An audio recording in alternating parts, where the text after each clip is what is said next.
here with Asher to talk about the basics of loose leash walking, but we're actually already at step 2.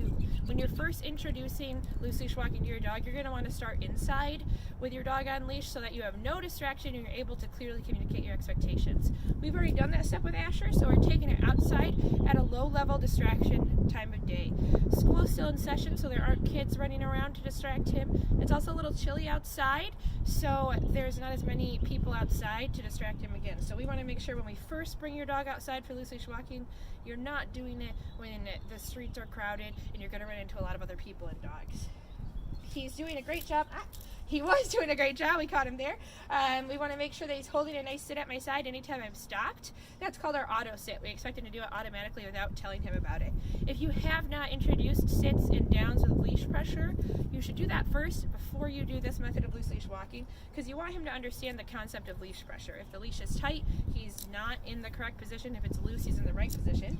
And that helps him later on in life. If we have to go to the vet or the groomers, he'll be comfortable with leash pressure and restraint in those situations as well. So right now the leash is nice and loose. It's hanging down because he's in the right position. I can also give him a reward. I'm going to get some eye contact from him because we have a car going by. Asher, watch. Good. And then he gets that treat because he's hanging out, staying at my side even with the distraction of a car driving by. We want to make sure we're doing lots of rewards, whether it's petting, which he clearly loves, treats or praise. We want to keep leash walking fun for him so that he's not frustrated by the whole experience. If he does get out of position, we're going to give a quick sharp tug on the collar. We want to make sure that collar is up nice and high right behind his beautiful floppy ears, because that helps us to communicate with him but not injure him or hurt him in any way. When we see the flat collar like this, when people are walking their dogs on a collar that's all the way down here, and the dog is pulling on it, he can't feel it because he's got that muscle there, and he's able to either rub his neck raw or even hurt his throat a little bit. So anytime we're using a collar for leash walking, we keep it up nice and high at the top of his neck so we can communicate without making him too uncomfortable. So if he does get out of position, it's a quick sharp tug on the leash just to get his attention, like a tap on the shoulder. And then when he is in position, we're going to give him rewards, whether it's praise, petting, or treats. Okay, so we're going to start out, turn around here. So I've got the loose leash.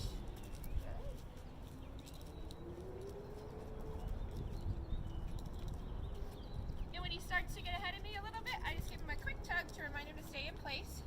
And when he's maintaining that loose leash, he gets a little treat every once in a while just to tell him good job. He got excited there, so again, it's a quick sharp tug to get him to settle at my side. And when we stop, we want it to be an auto sit. Just like he did there, he automatically sits. So I'm not saying, good, sit out loud. I will communicate it with a leash if he doesn't do it right away though. So if he doesn't immediately sit, we're just going to give a little upward pressure until he settles into that sit.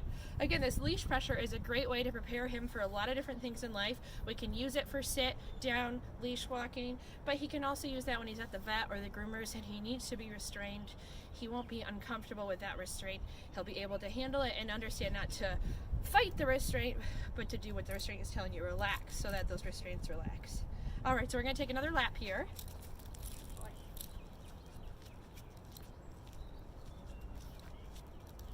And I can zigzag, I can move him side to side to get him to focus on me a little bit. If I keep running into him, that gets his attention back on me. He looks at me and says, "What are you doing right now?" He's doing a good job matching my pace, and then when I stop, good, he didn't settle right away there, so I gave a quick little tug to get him to settle into that sit. Good boy, good. We also want to make sure that he can match my pace. Oops, if he gets out of position here, we're just going to rearrange him around us. I don't want to move my body too much. You saw me pivot there, but I'm just going to rearrange him, make sure when he's in that sit, he's facing the same direction as me, not spinning around sideways or backwards. We're also being really picky with Asher because we're working on him understanding that sits and downs are permanent commands. So we want to make sure that if he tries to move, we're being really strict and moving him right back to where we started. So now I'm going to change up my pace. I'm going to walk slower and faster and expect Asher to change when I change.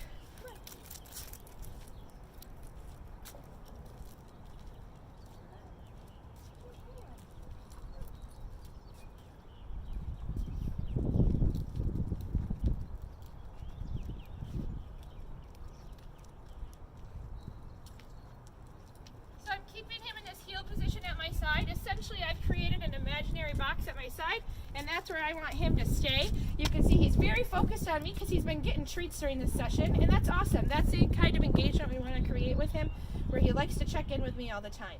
So I'm creating that imaginary box at my side. I'm not letting him out of it unless I give him permission. So when I'm walking, we're in working mode the whole time until I tell him, okay. And then he's free to take his potty break, sniff around, do what he wants, because I've given him that okay. But when I start moving again, we're going to get right back into working mode so that we're engaging his brain and his body throughout the walk, instead of letting him do whatever he wants for the whole walk where we're not really engaging his brain. So right now is his free time. If he doesn't want to sniff or pee, we just get him back into position at our side and we're ready to start working again. Good boy. So I'm going to move around a bit and we're back in that heel position at my side, that imaginary box. Good job. Good. And I want him to remember to sit at my side facing the same way as me, even if I have that treat out.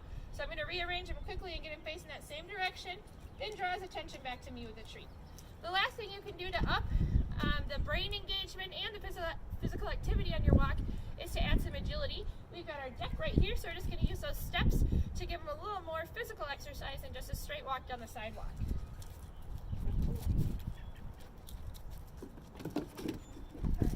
And this is a perfect time to work on him really sticking to that heel so he doesn't get ahead of me and trip me up on the steps. I can have him do it with me here, or if I'm looking at have him do a little more agility on his own, I can send him up and down the steps while I stay here at the bottom. So I want him to settle into that auto sit right away.